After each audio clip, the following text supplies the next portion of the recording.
নমস্কার। আজকে আমাদের সাথে চৈতালি ম্যাডাম আছেন। তো চৈতালি ম্যাডাম আমাদের এখানে আ মাস ২ এক মতো প্র্যাকটিস করছেন। উনি এসেছিলেন রিউমাটয়েড আর্থ্রাইটিস নিয়ে। ওনার বিভিন্ন রকম প্রবলেম উনি নিয়ে এসেছেন। আর আপনারা জানেন সকলে রিউমাটয়েড আর্থ্রাইটিস হলে বডির বিভিন্ন জায়গায় ব্যথা হয় এবং গাঁটে, গাঁটে ব্যথা হয়। ছোট গাঁট, বড় গাঁট ধীরে, ধীরে সমস্ত ছোট গাঁট থেকে শুরু হয়ে বড় গাঁটগুলো পর্যন্ত মানে মেইনলি নি জয়েন্ট আ বা হিপ জয়েন্ট এগুলোতেও ধরে নেয়। তো উনি শুরুর দিকেই আমাদের কাছে এসেছেন। বাকিটা আমরা উনার মুখ থেকে শুনবো যে উনি কি, কি সমস্যা নিয়ে এসছেন? আর আমাদের এখানে করে উনি ঠিক কতটা উপকার পেয়েছেন আর কি, কি করেন উনি? তো ম্যাডাম আপনি যদি অ্যা আমাদের ভিউয়ার্সদের জন্য একটু শেয়ার করেন। আমি উম খুব বেশি দিন শিখছি না। এই ২ মাস ২.৫ মাসের মতন শিখছি। তো আমার মেইন প্রবলেম ছিল দুটো হাঁটুতেই ব্যথা। আমি ডক্টর দেখিয়েছি। তো সেখানে আরে ফ্যাক্টর পজিটিভ আছে, খুব হাই আছে। তো মেডিসিন তো চলছেই, তখনও চলেছিল। তো তার সঙ্গে আমাকে তখনই রেকমেন্ড করেছিল যে ডক্টর ফিজিওথেরাপি করতে হবে এবং ধীরে, ধীরে ইয়োগার দিকে ট্রান্সফর্ম করতে হবে যাতে আমি বাকিটা সময় পুরোপুরি মানে সুস্থ মানে কিওর হয়ে যাই। তো এইখানে আমি আসি। ১ম এ তো কিছুদিন ডক্টরবাবু ফিজিওথেরাপি করেছিলেন। ফিজিওথেরাপি করার পর যখন ব্যথাটা আমার অনেকটা কমলো, তারপর আমি এখানে ইয়োগা শুরু করেছি। তো এখন আমি অনেকটাই সুস্থ। সিঁড়ি দিয়ে ওঠানামা করতে গেলেও আমার ব্যথা হতো। একটা ভীষণ রকম একটা অসুবিধা হতো। তো এখন আমি একদম সাধারণভাবে যে হাঁটাচলা করলে যে আরামটা থাকে, কোনো রকম অসুবিধে বোধ হয় না। সেটা এখন এই মানে ২ মাস করেই অনেকটা কিওর হয়েছি।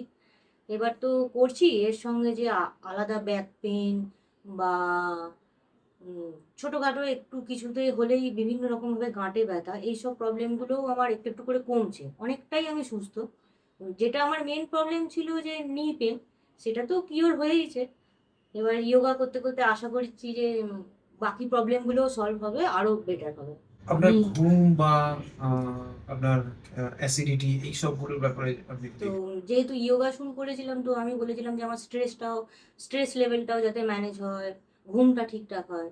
তো সেই ব্যাপারগুলো মাথায় রেখেও আমাকে সেইভাবেই এক্সারসাইজ এখানে মেইনটেইন করানো হয়। সেইভাবেই আমাকে চার্ট বানিয়ে দেওয়া হয়েছে। উম সেই এখনো ফলো করছি এবং বেশ বেশ উপকার পেয়েছি। অনেকটাই কিওর হয়েছে এবং আমি কন্টিনিউও করতে চাই। আ অসংখ্য ধন্যবাদ আপনাকে। তবে যেটা জানার সেটা হচ্ছে আমাদের এখানকার পরিষেবা, ওভারঅল সার্ভিস, সমস্ত ব্যবস্থাপনা সবকিছু নিয়ে আপনি কতটা স্যাটিসফাইড? ১ম ইয়োগা শুরু করলে তো একটা চিন্তা থাকে যে পারবো কি পারবো না, ব্যথা বাড়বে কি কমবে এইসব তো ব্যাপার থাকে। তো না এখানে যথেষ্ট হেল্প করা হয়। Uh at the end of the day অনেকটা রিল্যাক্স ফিল করি। তো আমার প্রত্যেকদিন আসার আগে ১ম বার মনেই হতো যে দূর আজকে ক্লাসটা করব না। মানে একটা মনের মধ্যে ভয় থাকতো যে আবার যদি ব্যথাটা বাড়ে, আবার যদি কষ্ট হয়। তো যাই হোক ইয়োগার বেনিফিট আমি পাচ্ছি। আস্তে, আস্তে আরো বেটার হচ্ছে। তো কোনো রকমই না সার্ভিস খুবই ভালো। এখানে যারা গাইড করেন তারাও যথেষ্ট হেল্পফুল। এক কথায় আপনি কতটা স্যাটিসফাইড?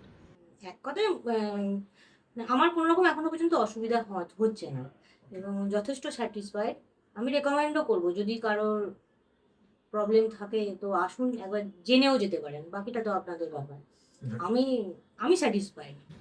আরেকটা ছোট্ট বিষয় জানার, অনেকেরই এটা জিজ্ঞাসা থাকে যে আমাদের এখানকার ফি স্ট্রাকচার আ আপনার কিরকম মনে হয়? Fee structure reasonable. আম কলকাতার বুকে দাঁড়িয়ে তো ইয়োগা ক্লাস প্রচুর আছে। এবার কিন্তু ফি স্ট্রাকচার সেই তুলনায় এখানে অনেকটাই রিজনেবল।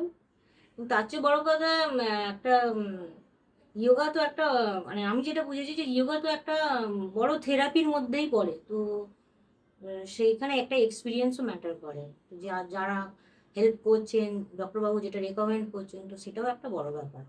তো সব মিলিয়ে ওভারঅল ভেরি গুড। অসংখ্য ধন্যবাদ। নমস্কার। আপনারা এইরকম ছোট, ছোট ভিডিও অংশগ্রহণ করেন বলে আমাদের ভিউয়ার্সরা আমাদের সম্পর্কে কিছু তথ্য পায়।